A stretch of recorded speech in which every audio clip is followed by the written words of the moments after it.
Israel पर Lebanon के Hezbollah लड़ाके ताबड़तोड़ रॉकेट की बौछार कर रहे हैं। उत्तरी इजराइल में हो रहे हमले में हिजबुल्ला फाइटर ड्रोन का भी जमकर इस्तेमाल कर रहा है। हिजबुल्ला के हमले के बीच हमास ने इजरायली बंधकों के सिर में गोली मारने का ऑर्डर दिया है।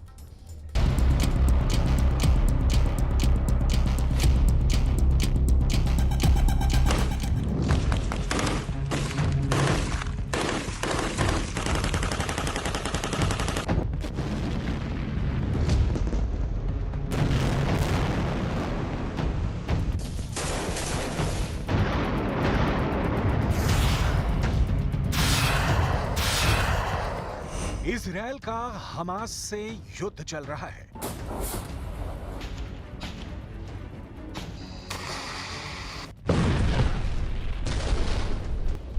हिजबुल्ला लड़ाकों से इजराइल की जंग जारी है।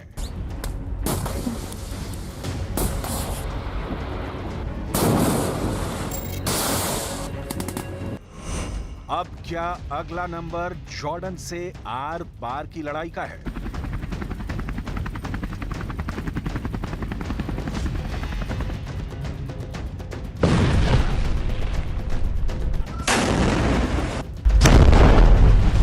जितना बारूद गाजा और रफा को खंडहर बना चुका है, उससे कहीं ज्यादा विस्फोटक जंग के आसार बन रहे हैं। हमास और हिजबुल्ला से बड़ी सैन्य शक्ति अब इजराइल के खिलाफ भड़क गई है। ये देश है जॉर्डन, जिसने इजराइल को सीधे वार्निंग दी है। वार्निंग ये कि इजराइल पवित्र अल अक्सा परिसर में घुसपैठ पर रोक लगाए। जॉर्डन अल अक्सा परिसर में इजरायलियों को बसाने की कवायद को भड़काऊ और इसकी पवित्रता का उल्लंघन बताया है। अल अक्सा का विवाद ही फिलिस्तीन और इजराइल की दुश्मनी की वजहों में से एक है। वहीं गाजा युद्ध में हमास ने खौफनाक ऐलान कर इजराइल के होश उड़ा दिए हैं। हमास ने जिन इजरायली बंधकों को अपनी कैद में रखा है, अब उनकी मौत किसी भी वक्त आ सकती है।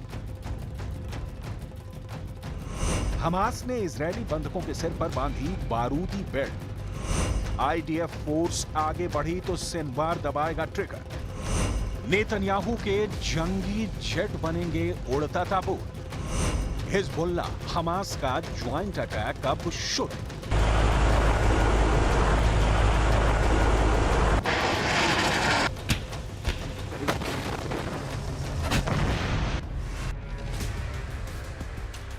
हमास युद्ध सबसे विस्फोटक दौर में पहुंच चुका है। जहां हमले की लिमिट क्रॉस हो चुकी है, वहां विध्वंसक हथियारों की मार अंधाधुंध हो रही है, जिसके बाद बारूदी बैटल में हमास को फुल बैकअप भी मिलने लगा है। ये बैकअप दे रहे हैं लेबनान के हिजबुल्ला लड़ाके, जिन्होंने इजराइल पर एक दो नहीं 250 से ज्यादा रॉकेटों की बौछार कर धुआं करने की कोशिश की है। हिजबुल्ला लड़ाके अपने टॉप कमांडर की मौत का इंतकाम लेने के लिए इजराइल से आर पार के युद्ध के मूड में है।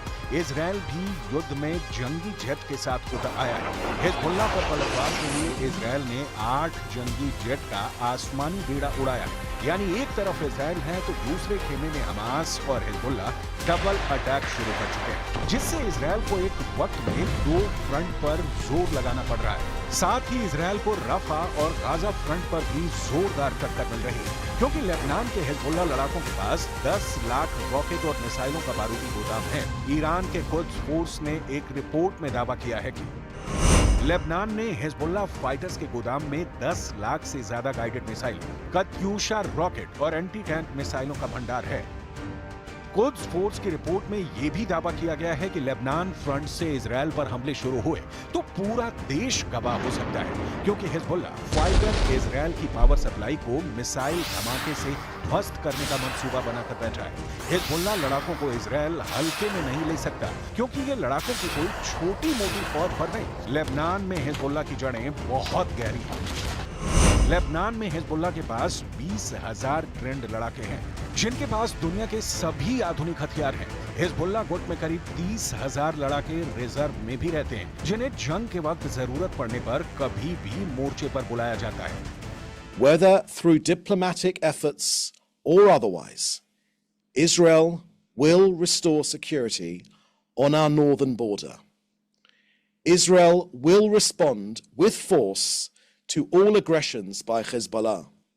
Lebanon and Hezbollah, under the guidance of Iran, bear full responsibility to the deterioration of the security situation in the north. Hezbollah लड़ाके हमास के आत्मघाती हमलावरों जितने ही क्रूर और आक्रामक हमले के लिए कुख्यात हैं, इनके जिस टॉप कमांडर को मिसाइल स्ट्राइक में ढेर किया है, उसकी मौत का बदला लेने के लिए हिजबुल्लाह किसी भी हद तक जा सकता है। बुधवार को इजरायली सेना ने साफ किया कि उनकी स्ट्राइक में हिजबुल्लाह का टॉप कमांडर अब्दुल्ला तालेब मारा गया है। अब्दुल्ला तालेब को इजरायल ने दक्षिण पूर्वी लेबनान में उसके ठिकाने पर मिसाइल हमले में ढेर किया है। अब्दुल्ला तालेब को हज अबू तालेब के भी नाम से जाना जाता है। अब्दुल्ला तालेब हिजबुल्लाह की लितानी नदी डिवीजन का कमांडर था। इजरायली सैन्य बल ने अब्दुल्ला के साथ 3 और कमांडरों के मारे जाने की पुष्टि की है।